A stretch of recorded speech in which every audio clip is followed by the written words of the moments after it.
تو جناب پیش خدمت ہے آپ کے عین ذوق کے مطابق فیصل آباد کے بدمست ہاتھی کا واقعہ.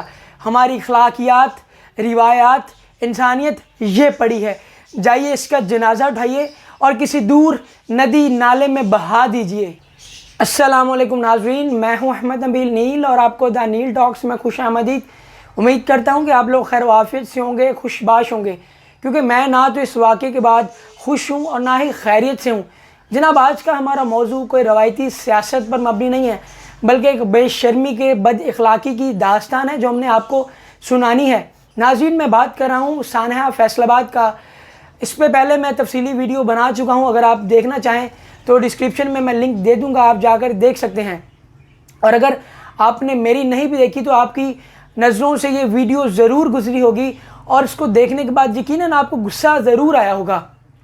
مگر اس غصے کا ہم کر ہی کیا سکتے ہیں؟ محض خود کو جلا سکتے ہیں یا اندر ہی اندر سے خود کو ختم کر سکتے ہیں.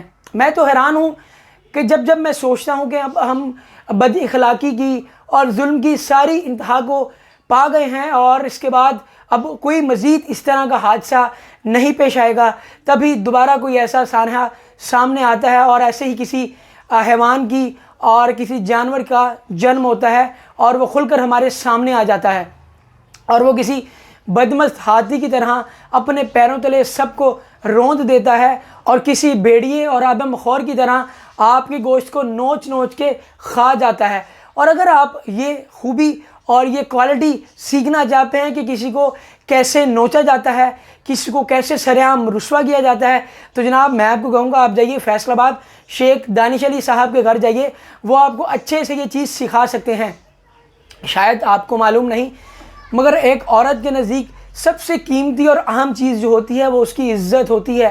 وہ دنیا کی ہر قیمتی سے قیمتی چیز، چاہے وہ پھر اس کی دولت ہو، اس کی زندگی ہو، اور کوئی بھی عیش و عشرت ہو، مہنگی سے مہنگی چیز ہو، وہ سب کچھ گنوا سکتی ہے مگر اپنی عزت نہیں گنوا سکتی. اگر اس سے اس کی عزت چھین لی جائے تو وہ جینے کے قابل نہیں رہتی. مگر اب کچھ سورما ہیں اور کچھ دانشور ہیں، وہ اس بات پہ کہہ رہے ہیں تو پھر کیا ہوا؟ ایک لڑکی نے اگر ان کے جوتوں کو چاٹا ہے تو کیا ہوا؟ اگر اس کی بویں مون دی گئیں تو کیا ہوا؟ اگر اس کے بال کاٹ دیے گئے تو پھر کیا ہوا؟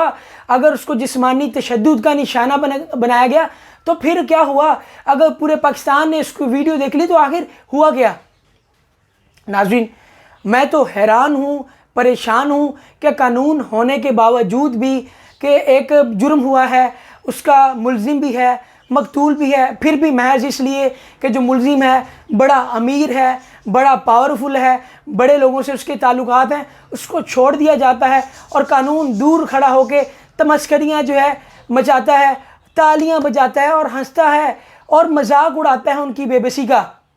میں یہاں اس لڑکی کی بے بسی کا اندازہ بھی نہیں لگا سکتے کہ اس کی ذہنی کیفیت اس وقت کیا ہوگی، جس کے جسم کو نوچا گیا، جس کی بویں کاٹی گئیں، جس کے بال اتار دیے گئے، جس کے جسم کو نوچ کے بری طرح ہراساں کیا گیا اور پورے پاکستان نے اس کی اس تذلیل کو اپنی آنکھوں سے دیکھا.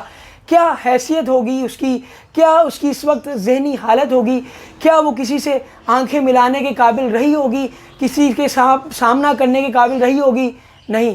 اب اس کے نزدیک محض خودکشی کے علاوہ کوئی چارہ اور بچا ہوگا یا نہیں؟ مگر ہمارے معاشرے میں عورتوں کی جو حیثیت ہے محض ایک باندی کی سی ہے. ہم نے صرف ہاں میں سر جھکانا ہوتا ہے ہماری عورتوں میں.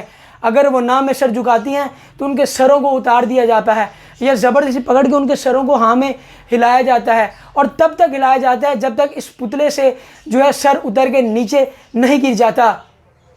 معذرت کے ساتھ میں تھوڑا سا جذباتی ہو رہا ہوں اور اس سے بھی زیادہ معذرت جناب، میری یادداشت تھوڑی سی کمزور ہے، میں چیزیں بھول جاتا ہوں. کیا کروں، یادداشت کمزور ہے میری. میں بھول گیا کہ یہ تو وہ معاشرہ ہے جہاں پر ایک چھوٹی سی بچی زینب کو جنسی زیادتی کا نشانہ بنا کر کچرے کے ڈھیر میں پھینک دیا جاتا ہے، جہاں پر عورت کے ساتھ اس کے بچوں کے سامنے زیادتی کی جاتی ہے، جہاں پر عورتوں کو قبروں سے نکال کر ہراساں کیا جاتا ہے، ان کے جسم کی بے حرمتی کی جاتی ہے. لیکن ہمیں تو خوش ہونا چاہیے کہ لڑکی مری تھوڑی ہے، یہ تو بھی زندہ ہے، اس لیے آپ خوشیاں منائیں جناب کہ وہ زندہ ہے. ناظرین اس سارے واقعے کے بعد، اس کو دیکھنے کے بعد اس لڑکی کو تو نہیں مگر مجھے انتظار ہے اور میری نظریں ٹکی ہوئی ہیں عدلیہ پہ،